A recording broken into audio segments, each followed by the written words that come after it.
شفقت محمود اس وقت میڈیا سے گفتگو کر رہے ہیں۔ اور جو ہائر ایجوکیشن کے انسٹیٹیوشنز ہیں ان کو بدتریج جو ہے وہ کھولا جائے گا، یہ ایک تجویز ہے، اور اس تجویز پہ ڈسکشن ہوگی 7 تاریخ کو، اور اس پہ فائنل فیصلہ جو ہے وہ 7 تاریخ کو ہوگا۔ اس میں تو کوئی دو رائے ہو نہیں سکتی کہ صحت جو ہے بچوں کی وہ ہماری اولین ترجیح اور اولین پرائرٹی ہے۔ ہم کوئی بھی ایسا چانس نہیں لینا چاہتے جس سے بچوں کی صحت جو ہے اس پہ کوئی خدا نخواستہ اثر پڑے، لیکن حالات اچھے ہیں، اللہ تعالیٰ نے مہربانی کی ہے، انسیڈنٹس آف انفیکشن جو ہے وہ کم ہو گیا ہے، انسیڈنٹس آف مورٹیلٹی جو ہے وہ بھی کم ہو گیا ہے، اور پچھلے 6 ماہ میں بچوں کی تعلیم کو بہت حرج ہوا ہے۔ بہت سارے بچے جو تھے وہ چھوٹی کلاسوں میں خاص طور پہ تھے، ان کے لیے جو لرننگ لیولز ہیں وہ بہت زیادہ متاثر ہوئے۔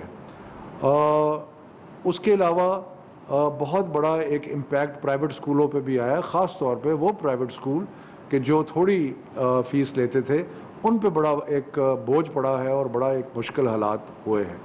تو جب ہم انشاءاللہ کھولنے کا فیصلہ کر لیتے ہیں تو صحت کے جو SOPs ہیں اس کے بارے میں ڈاکٹر فیصل صاحب prime minister special assistant on health وہ آپ کو بتائیں گے، لیکن ایجوکیشن کے حساب سے ہم کوشش کریں گے کہ ہم یہ دیکھیں کہ پچھلے 6 ماہ میں جو تعلیم کو نقصان ہوا ہے اس کا جائزہ لینے کے لیے ہماری سفارش ہوگی، ہم اسلام آباد میں بھی کر رہے ہیں اور صوبوں سے بھی سفارش ہوگی کہ جب بچے اسکول میں واپس آئیں تو ان کی ٹیسٹ تھوڑا سا کریں کہ دیکھیں کہ کیا لرننگ لیولز میں کتنا فرق پڑا ہے، اور اس کے مطابق اپنے جو پروگرام ہیں وہ بنائیں۔ اور کیونکہ ایکڈیمک ایئر جو ہے وہ اب پہلے سے چھوٹا ہوا ہے تو اس چیز پہ بھی غور کیا جائے کہ کس طریقے سے جو کورس ورک ہے اس کو مناسب حد تک شارٹن کیا جا سکتا ہے، جس سے تعلیم کا بھی نقصان نہ ہو اور جس سے بچوں پہ بوجھ جو ہے وہ بھی زیادہ نہ پڑے۔ تو یہ لرننگ لاس اور اس کے مطابق کورس ورک جو ہے اس کے اوپر ہم ایڈوائز کریں گے اسکولوں کو، اور انشاءاللہ تعالی امید یہ ہے کہ اگلے سال تک اگر انشاءاللہ کووڈ کے اس بیماری کے حالات یہی رہے تو انشاءاللہ ہم سارے جو پرانا شیڈیول ہے اسکولوں کا، امتحانات کا، آہستہ آہستہ اس شیڈیول پہ آ جائیں گے۔ تو یہ مختصر میں عرض کرنا چاہتا تھا۔ فیصلے جو ہیں وہ فائنل 7 تاریخ کو ہوں گے، لیکن SOPs پہ عمل کرنا بہت ضروری ہے، اور جو صحت کے حساب سے چیزیں ہیں جو کہ بہت ضروری ہیں اس کے بارے میں ڈاکٹر فیصل صاحب سے ریکویسٹ کروں گا کہ وہ آپ کو بریف کریں۔ بہت شکریہ جی، السلام علیکم۔ میری کوشش بھی ہوگی کہ آپ کو تھوڑا سا بیک گراؤنڈ بتا دوں کہ ہم کہاں ہیں، اور یہ جو فیصلہ ایک اصولی فیصلہ ہے کہ 15 ستمبر کے لگ بھگ ہم بتدریج اداروں کو کھولیں، تو اس کے پیچھے کیا منطق کار فرما ہے اور اس سوچ تک اور اس پلان تک ہم کیسے پہنچے ہیں۔ سب سے پہلے تو یہ کہ ہم کہاں کھڑے ہیں۔ یہ چیز تو اب واضح ہو چکی ہے کہ شکر ہے کہ پاکستان میں جو کووڈ کی سچویشن ہے وہ جو ہمارے حالات جون کے وسط میں تھے اس سے بہت بہتر ہے۔ اموات کی شرح، جو پازیٹیو ٹیسٹ کی شرح ہے، ٹوٹل جو نمبر ہیں ٹیسٹ کے، وہ سب آہستہ آہستہ کم ہو گئے۔ تو یہ تو سچویشن اچھی ہے، لیکن اس میں کوئی شک نہیں کہ یہ بیماری جو ہے یہ ابھی ختم نہیں ہوئی، یہ موجود ہے، ہمارے ملک میں بھی موجود ہے اور دنیا بھر میں بھی ہے، اور کسی بد احتیاطی کی وجہ سے یہ بھڑک بھی سکتی ہے۔ تو یہ تو ہے ہماری موجودہ سچویشن۔ اب مارچ کے وسط میں چلتے ہیں جب یہ فیصلہ ہوا کہ یہ تعلیمی ادارے جو ہیں ان کو بند کیا جائے۔ میں سمجھتا ہوں کہ بیماری کے پھیلاؤ کو روکنے کے لیے جو میرے خیال سے جو اہم ترین فیصلہ شاید تھا وہ ان اداروں کو بند کرنا تھا۔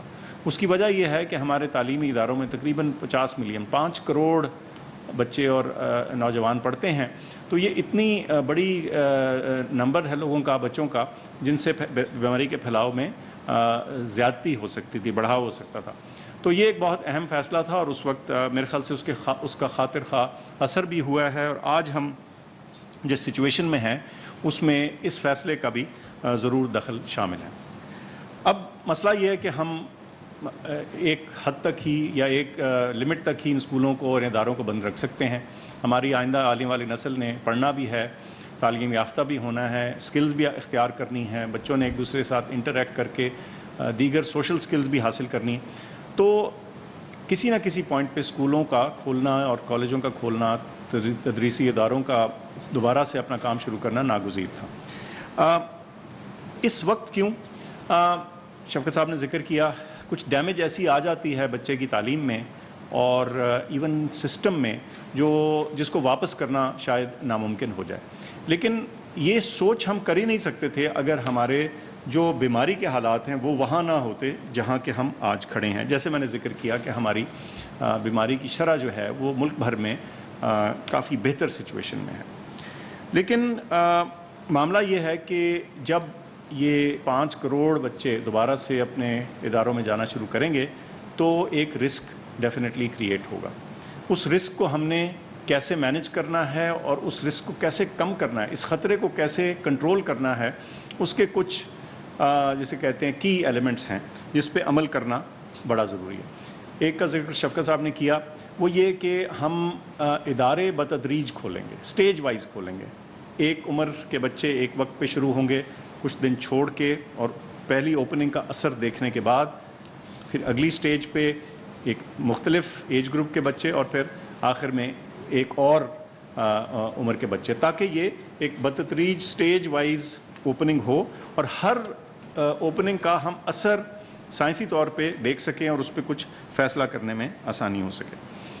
دوسرا اہم جو پہلو ہے اس ساری چیز کو ممکن بنانے کا اور اس خطرے کو قابو میں رکھنے کا, وہ ہے کہ ہم نے کلاس سائز کو کم رکھنا ہے. اب کلاس سائز کو کم رکھنے کے مختلف طریقے ہیں. جن اسکولوں کے پاس فالتو کمرے ہیں وہ ان میں سیکشنز بنا سکتے ہیں, لیکن اکثر اسکولوں کو کچھ ایسی اسٹریٹجی اپنانی پڑے گی جس میں آدھے بچے ایک دن کلاس اٹینڈ کریں اور آدھے بچے کسی اور دن کریں, یا ان کے جو اسکول کے وقت ہیں وہ فرق کر دیے جائیں. لیکن جو اصول ہوگا وہ یہ کہ آپ نے اگر ایک کلاس میں 40 بچہ ہوتا ہے تو ایک وقت پہ 20 ہو اور جو دوسرے 20 ہیں وہ کسی اور دن یا کسی اور وقت آ کے وہی والا کورس دوبارہ سے پڑھیں. تو یہ کلاس سائز کی جو کمی ہے اس میں ایک اہم چیز ہے. تیسرا جو اہم جز ہے وہ فاصلہ رکھنا ہے, اور وہ فاصلہ کلاس سائز کو چھوٹا کر کے ہی ہوگا. آئیڈیلی ہم کہتے ہیں کہ تقریباً 6 فٹ کا فاصلہ مینٹین ہونا چاہیے. پھر ایک بہت اہم طریقہ کار یا ایک اسٹریٹجی جو ہے جو اس بیماری کے پھیلاؤ میں رکاوٹ بنتی ہے وہ یہ ماسک کا استعمال ہے. لیکن کئی دفعہ لوگ کہتے ہیں کہ جی مہنگے ہیں, ہر کوئی افورڈ نہیں کر سکتا. بچے تو سارا پاکستان جو ہے, جب اچانک سے آپ نے اتنے سارے بچوں نے ماسک استعمال کرنا ہے تو لوگ کیسے اس کو افورڈ کر پائیں گے. تو میری گزارش ہے کہ یہ ضروری نہیں کہ یہ جو سرجیکل ماسک ہے یہ استعمال ہو. یہ جو فیبرک کا جو کپڑے کا ماسک ہے جو گھر میں بن سکتا ہے, اور 2 ماسک بنا لیجئے اور بچہ ایک دن پہنے دوسرے دن دھل جائے اور وہ سائیکل چلتا رہے. تو یہ بہت کم قیمت پہ ری یوزیبل فیبرک کا ماسک جو ہے یہ استعمال ہو سکتا ہے, اور یہ بھی کارآمد ہے اس کام میں. اس کے علاوہ ہاتھ دھونے کی اہمیت تو بہر کیف ہمیں اپنے معاشرے میں ویسے ہی پتہ ہونی چاہیے, لیکن اس بیماری کے دوران صابن اور پانی سے ہاتھ دھونا اور یا سینیٹائزر کا استعمال, دونوں میں سے جو بھی چیز آپ کے لیے ممکن ہو اس کو اڈاپٹ کرنا بڑا ضروری ہوگا. ایک ایلیمنٹ اس کھولنے میں, اس کو سیف بنانے میں اور اس کو ایک منطقی رخ دینے میں اس چیز کا ہے کہ جو ادارے کھلیں گے اس میں سے چند ہم چن کے جو ہے اس پہ سیریل سینٹینل ٹیسٹنگ کریں گے. یعنی ادارے چن کے ان میں ایک پروپورشن آف ٹیچرز اور بچے جو ہیں ان کو ہر 2 ہفتے کے بعد ٹیسٹ کیا جائے گا, یہ دیکھنے کے لیے کہ بیماری کا پھیلاؤ کس طرف کو جا رہا ہے, اور خدا نخواستہ کوئی ہمیں اپنے فیصلے پہ نظر ثانی کرنے کی ضرورت تو نہیں. اچھا, یہ سارا کام صرف آپ کے اسکول یا آپ کا ملک یا آپ کا شہر یا صوبہ اس کو اکیلے سے مینیج نہیں کر سکتا. جیسے میں نے عرض کی 3 لاکھ کے قریب اسکول ہیں, 5 کروڑ بچہ ہے, 20 لاکھ کے قریب ٹیچرز ہیں, پڑھانے والے ہیں. تو کچھ اس میں رول اور جسے کہتے ہیں نا حصہ ہمیں بطور ماں باپ بطور ٹیچرز بھی ڈالنا پڑے گا. اور وہ کیا ہے؟ سب سے پہلے تو یہ کہ آپ اپنے ادارے کے ساتھ جدھر آپ کا بچہ جا رہا ہے اس سے کوآپریٹ کریں, جو وہ انسٹرکشنز دے رہے ہیں, جو آپ کو احتیاطی تدابیر بتا رہے ہیں اس پہ عمل کرنے کی کوشش کریں. اپنے آپ کو اس کے بارے میں تعلیم دلوائیں، سمجھیں اس مسئلے کو یہ ہے کیا، اس کی رکاوٹ کیسے ہوتی ہے، اور وہی تعلیم پھر آپ اپنے بچے کو بھی دیں. ان کو ہدایت کیجئے کہ ماسک کا استعمال ضرور کیجئے، کیونکہ یہ اس بیماری کے پھیلاؤ میں ایک بہت اہم رکاوٹ ثابت ہوتا ہے. فاصلہ رکھنا سکھائیے. اور دو اور چھوٹی چھوٹی احتیاطی تدابیر جن کا میں ذکر کر دوں. خاص طور پہ جو بچے اگر ان کو کوئی ایسی بیماری ہے جس میں ان کی قوت مدافعت کم ہے یا وہ بیمار ہیں، تو ان کو اس پہلے مرحلے میں اسکول نہ بھیجیے. اس کے علاوہ جن گھروں میں بزرگ موجود ہیں، جب بچے گھر میں آتے ہیں تو اس میں بھی تھوڑی سی احتیاط رکھیے کہ جو خاص طور پہ بیمار یا نحیف ہمارے بزرگ ہیں ان سے تھوڑا سا فاصلہ رکھا جائے ان بچوں کا. اب ہم یہ بھی سمجھتے ہیں کہ چونکہ ہم سارے ملک کے لیے ایک سیٹ ہدایات کا دے رہے ہیں، یہ ہر چیز ہر ایک پہ ایگزیکٹلی اسی طرح فٹ نہیں ہو پائے گی. ہر ایک کے لیے کچھ نہ کچھ اس میں ایڈجسٹمنٹ اور جسے کہتے ہیں ایڈاپشن کی ضرورت پڑے گی. تو میں سمجھتا ہوں کہ ہم ایک بہت کیپیبل ہمارا ملک ہے. آپ کے سامنے ہماری کووڈ رسپانس ہے، ہمارے لوگوں کی کوآپریشن سے یہاں تک ہم شکر ہے ہم پہنچے ہیں. تو میرا یقین ہے کہ اگر ہم بطور ماں باپ اس کو اڈاپٹ کر لیں، اس مسئلے کو، کہ ہم سمجھ لیں کہ ہم نے اس میں تعاون کرنا ہے اسکول کا اور انتظامیہ کا، تو میں سمجھتا ہوں کہ اس مشکل مرحلے سے بھی ہم سرخرو ہو کے گزر جائیں گے. بہت شکریہ. میں اس میں تھوڑا سا ایڈ کرنا چاہتا ہوں کہ ڈاکٹر صاحب نے بڑے تفصیل سے بتایا کہ جو بنیادی اسٹینڈرڈ آپریٹنگ پروسیجرز ہیں وہ اپنانے بہت ضروری ہیں، لیکن ان سب چیزوں کو کرنے کے لیے ٹیچرز کا اور ہیڈ ٹیچرز کا ایک بہت بڑا رول ہے. اس لیے کہ والدین انشاءاللہ تعالیٰ اپنی طرف سے پوری کوشش کریں گے اور جو بھی ایس او پیز ہیں، ماسک ہو گیا بچوں کے لیے، وہ سارے چیزیں کریں گے. لیکن جب ایک دفعہ بچہ اسکول میں آ جاتا ہے تو اس کے بعد ذمہ داری جو ہے وہ جو ہیڈ ٹیچرز ہیں اور جو ٹیچرز ہیں ان کی ذمہ داری بنتی ہے. تو اس کے لیے بہت ضروری ہے کہ جیسے ڈاکٹر صاحب نے کہا کہ ڈینسٹی کم کر کے، اسپیسنگ کر کے، وینٹیلیشن کا خیال رکھنا اور انشور کرنا کہ یہ سارے جتنے بھی چیزیں پرسکرائب کی گئی ہیں ان پہ عمل درآمد ہو. مشکل مرحلے ضرور ہوں گے کہ جس وقت بریک کا ٹائم ہوتا ہے بچوں کا آپس میں گھلنا ملنا، لیکن اس کی کوشش کی جائے کہ وہ بھی ایک آرگنائز طریقے سے ہو تاکہ اس میں بچوں کے لیے کوئی خطرہ نہ بنے. ڈاکٹر صاحب نے یہ بھی کہا کہ ہم ایکسٹینسو ٹیسٹنگ کریں گے تو اس سے انشاءاللہ تعالی ہمیں جو حالات ہوں گے اسکولوں کے اس کے بارے میں بھی آگاہی ہوتی رہے گی، اور انشاءاللہ یہ بڑا مشکل مرحلہ جو ہے اس کو بھی ہم پاس کر لیں گے. اور جو لرننگ لاسز ہیں ان کو امپروو کرنے کے لیے مختلف تجاویز آ رہی ہیں، ان میں مزید ہم بات کریں گے کہ ایکسیلیٹڈ لرننگ پروگرامز بن سکتے ہیں یا نہیں بن سکتے، لیکن یقیناً تھوڑی سی ایکسٹرا محنت جو ہے وہ کرنی پڑے گی سب کو. کچھ سوالات ہمارے، لیکن میں کیوں دیر سے گیا وہاں جا کر دیکھیے رات میں جو دنیا جلائی ہوتی ہے، مچھر کھا رہے ہوتے ہیں، معصوم بچے زمین پہ پڑے ہوئے ہیں، پلک تک نہیں ہے ان کے پاس، وہ بھی ڈوب چکے ہیں. اور پوچھتے ہیں آج بلاول صاحب نے ایک جملہ کہا، پہلے میں پورا کر لوں. سہیل سیال نے کل ایک جملہ کہا ہے، سہیل انور سیال صاحب، شاید یہ برو وقت تواں جو کرے انہیں کرے آئے ہوا تو کل تواں وری کو ٹھاڑن تے الزام لگائے ہوا. انہوں نے کہا ہے کہ گاؤں والوں نے سارے یہ بریچ جو ہے، یہ سارے جو شگاف ہے گاؤں والوں نے ڈال دیے، ہم ذمہ دار نہیں ہیں. ڈوبے بھی گاؤں والے، ذمہ دار بھی گاؤں والے. کسی کی جرت ہے تمہارے بیلدار کے بغیر کوئی ایک کسی بھی لگا سکے؟ یہ آپ کی یہ اریگیشن ڈپارٹمنٹ ٹھیکے پہ رہا ہے سندھ میں. اریگیشن ڈپارٹمنٹ وزیر ایک ہوتا ہے، ٹھیکیدار دوسرا ہوتا ہے. وزیر یہ ہوتا ہے، ٹھیکہ اس کا ہوتا ہے، سگنیچر اس کا ہوتا ہے، کمیشن اس کا ہوتا ہے. یہ المیہ ہے. اور آج جو جتنے، اور اللہ رحم کرے، گدو میں پانی بڑھنا شروع ہو گیا ہے، کنت کوٹ میں ایک نہر میں شگاف پڑ چکا ہے. یہ 2010 سے زیادہ کی مجھے تباہ حال صورتحال اس دفعہ لگنے جا رہی. میں ریلیف پہ رہا ہوں، آپ کو پتہ ہے. میں نے کام کیا ہے, میں نے بھی کام کیا الحمدللہ اپنے طور پہ جا کے, مجھے پتا ہے گراؤنڈ پہ کیا ہے. پورے سندھ کا اریگیشن سسٹم, سندھ کے بند, سندھ کی نہریں, اور اس کے بعد تکلیف میں رہا ہوں, آپ کو پتا ہے میں نے کام کیا ہے, میں نے بھی کام کیا الحمدللہ اپنے طور پہ جا کے, مجھے پتا ہے گراؤنڈ پہ کیا ہے. پورے سندھ اریگیشن سسٹم, سندھ کے بند, سندھ کی نہریں, اور اس کے بعد کب سے آج سے آپریشن شروع ہو گیا اس پہ 2-3 روز سے گجر نالے پہ, نالوں پہ ویلکم کرتے ہیں.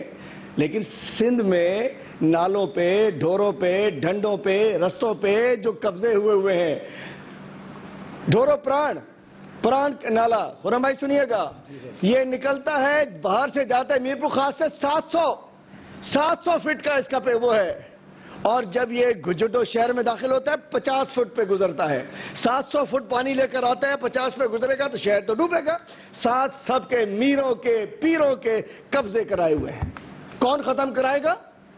ختم کرانا پڑے گا. یہ غریب کچی بستی والوں کے لیے تو آپ کی بات ہوتی ہے, ادھر آپ کا.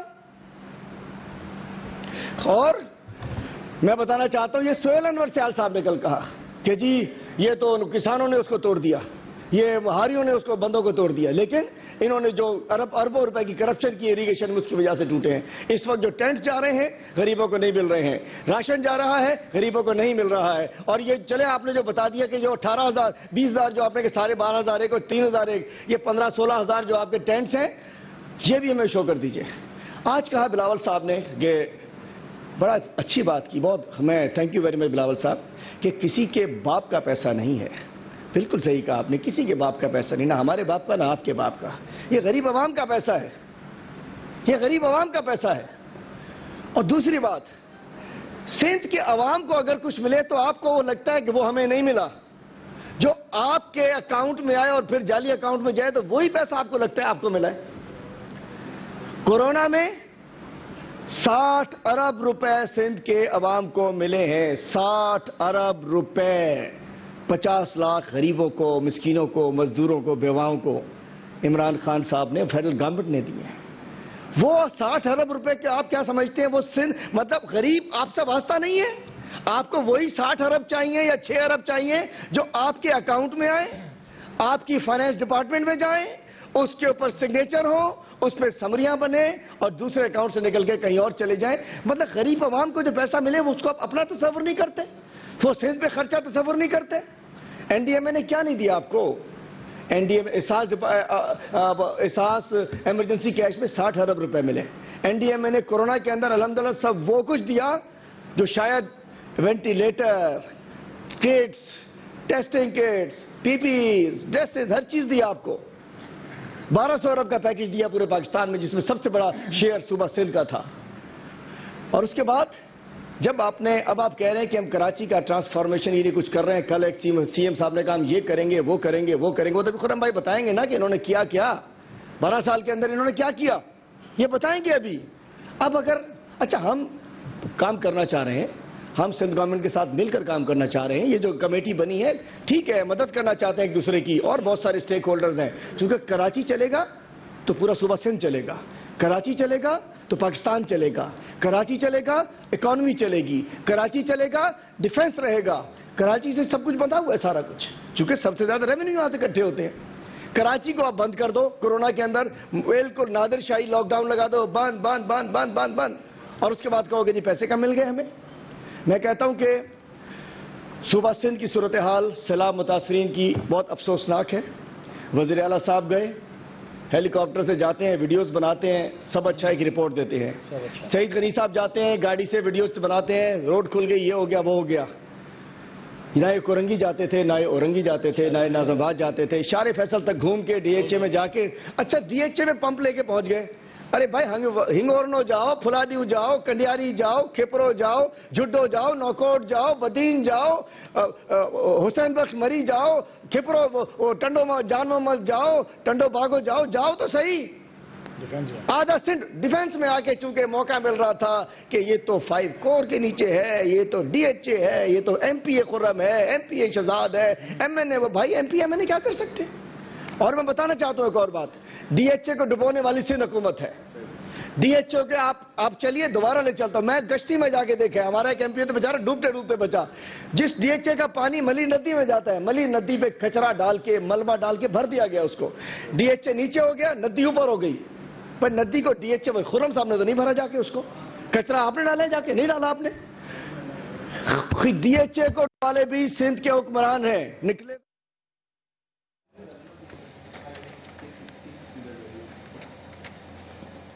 PTI رہنما حلیم عادل شیخ میڈیا سے گفتگو کر رہے تھے. انہوں نے کہا کہ کراچی چلے گا تو پاکستان چلے گا. سیلاب متاثرین کی صورتحال افسوسناک ہے. وزیر اعلیٰ سندھ تصویریں کھنچواتے ہیں اور سب اچھا ہونے کا کہتے ہیں. انہوں نے مزید یہ کہا کہ DHA کو ڈبونے والی سندھ حکومت ہے.